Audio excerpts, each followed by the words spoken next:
কোন জিনিসটা খাবো, কখন খাবো। আমার তো আজকে নাইট ডিউটি আছে বা ইভিনিং শিফট আছে, তাহলে কি সারা রাত না খেয়ে থাকবো? রাতে যদি কিছু খিদে পায় তাহলে কি কিছু খাওয়া যাবে না? এরকম নানান কোশ্চেনের মুখোমুখি আমরা হই। তো আশা করছি এই ভিডিওটা দেখলে আপনার এই সমস্ত কোশ্চেন বা চিন্তা ভাবনার অবসান করবে। তার আগে চ্যানেলটি সাবস্ক্রাইব করুন এবং বেল আইকনটি প্রেস করে দিন। রাতে ভাত ছেড়ে দিলেই রোগা হওয়া সম্ভব, এরকম একটা কথা কিন্তু আমরা প্রায় শুনে থাকি। কিন্তু প্রথমে বলে রাখি, এটা একটা মিথ। আপনি রাতে ভাত খাচ্ছেন না অথচ 6টা রুটি খেয়ে নিচ্ছেন, তাতে আপনার যেমন ওয়েট লস করা সম্ভব নয়, সেখানে কিন্তু আবার উল্টো দিকে যদি ভাবি যে আপনি আপনার পছন্দ মতো খাবার খেতে পারেন, সেই জন্য আপনি রাতে ভাত চয়েস করছেন, কিন্তু সেক্ষেত্রে আপনি একটা প্লেট ভর্তি ভাত নিচ্ছেন, সেখানেও কিন্তু আপনার ওয়েট লস করা সম্ভব নয়। তাহলে বোঝাই যাচ্ছে ভাত বা রুটি আপনি যেটা পছন্দ করেন সেটা অবশ্যই খেতে পারেন, কিন্তু সেটা আপনার পরিমাণটা জানতে হবে। যদি আপনি আপনার ক্যালোরি, প্রয়োজনীয় ক্যালোরি থেকে বেশি ক্যালোরি ইনটেক করে থাকেন, সেইখান থেকে আপনার ওবেসিটি, ডায়াবেটিস, পিসিওডির মতো প্রবলেম হতে পারে। তাহলে বোঝাই যাচ্ছে আপনার জেন্ডার, আপনার হাইট, ওয়েট, এই সমস্ত কিছু বিবেচনা করে আপনার জন্য যে ক্যালোরিটা সঠিক, সেই ক্যালোরির মাপে আপনি যদি খান তাহলে কোনো প্রবলেমই নেই। তাহলে আপনি রাতে যদি ভাত বা রুটি যেটাই পছন্দ করুন, সেটা সেই পরিমাণ অনুযায়ী খান। অনেকে এমনভাবে সূর্যাস্তের পর বা ইভিনিং টাইমে যদি কিছু বেশি খাবার খেলে হয়তো সেটা হজমের প্রবলেম হয়। এটা কতটা সত্যি? দিনের বেলা সূর্য উঠলেই কিন্তু সূর্যের আলো যখন আমাদের চোখে পড়ে, সঙ্গে সঙ্গে কিন্তু আমাদের ঘুমটা ভেঙে যায়। তো এই যেমন সূর্যের আলো চোখে পড়তেই চোখ বুঝে গেল যে এটা দিন হয়ে গেছে, ঘুম ভেঙে গেল, তেমনই কিন্তু সূর্যের আলো পড়ার সঙ্গে সঙ্গে আমাদের বডিও কিন্তু বুঝে যায় যে হ্যাঁ, দিন হয়ে গেছে, এবার অনেক কাজ করতে হবে। তো বডির মধ্যে থাকা যে সমস্ত মেশিনারিজ বা অর্গানসগুলো আছে, সেগুলো কিন্তু তাদের কাজ শুরু করে দেয়। এনজাইম, হরমোনগুলো বেশ অ্যাক্টিভ হয়ে যায়। তার ফলে খাবার হজম করতে কিন্তু সহজ হয়। তাছাড়াও দিনের বেলা আমরা অনেকটা ছোটো হাঁটা কাজকর্ম করে থাকি, তার ফলে সকালে খাবার খেলে সেটা হজম করতে খুব সহজ হয়।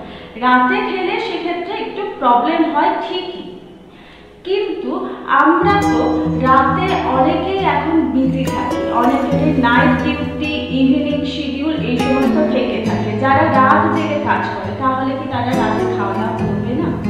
বা আমাদের অনেক ধরনের ইনভিটেশন থাকে যেগুলো রাতে করে, যেমন বার্থডে পার্টি হোক বা ম্যারেজ সেরিমনি, কোনো বিয়ে বাড়ি বা যে কোনো অনুষ্ঠান আমরা সাধারণত রাতে পেয়ে থাকি। তাহলে কি রাতে সেই খাবারগুলো খাওয়া যাবে না? সেগুলোকে অ্যাভয়েড করে চলবো? এমনটা নয়, রাতে অবশ্যই খেতে পারেন। অন্তত শুতে যাওয়ার 1 থেকে 2 ঘন্টা আগে আপনি খান, মিনিমাম 2 ঘন্টা আগে আপনি খান, এবং রাতে খেলেও সেটা কিন্তু হজম করা সম্ভব। রাতে ঘুমাতে যাওয়ার 2 ঘন্টা আগে খান এবং খাওয়ার পরে হাঁটা চলা করুন। তার ফলে খাবারটা কিন্তু সহজে ডাইজেস্ট হয়ে যাবে। তাহলে যেটা হলো, আমরা কোনো ইনভিটেশন বা নিমন্ত্রণ বাড়ি গিয়ে ফার্স্টে 5 মিনিট একটু আলাপ পরিচয় সেরে নিলাম, তারপরে ফার্স্টে কিন্তু আমরা খাওয়া দাওয়াটা সেরে ফেলব। তারপরে খাওয়ার পরে 1-2 ঘন্টা আপনি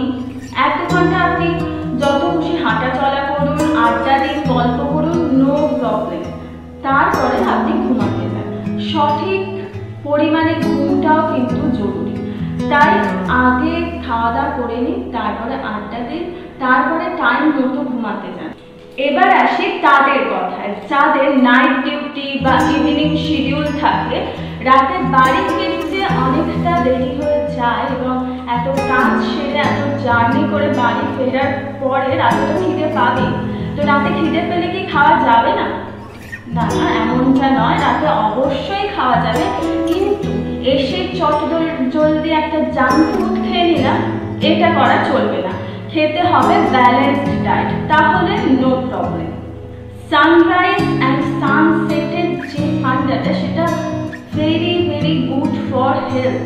অর্থাৎ এই যে সকালে খেলে কি হয়, রাতে খেলে কি হয় যেটা বললাম, সেটা তো অবশ্যই শরীরের জন্য খুবই ভালো, কিন্তু মাথায় রাখতে হবে যে আমরা ক্যালোরি মেনটেন করে খেলাম ঠিকই, কিন্তু সারাদিন কোনো রকম ওয়ার্কআউট করলাম না, স্ট্রেস ম্যানেজমেন্ট করলাম না, তাহলে কিন্তু প্রবলেম হবে, তাহলে কিন্তু হবে না।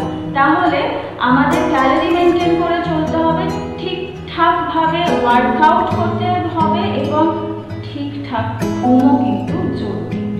ওয়ার্কআউট শুনলেই মনে হচ্ছে কি জিমে যেতে হবে, না না, জিমে যেতে হবে এমনটা নয়।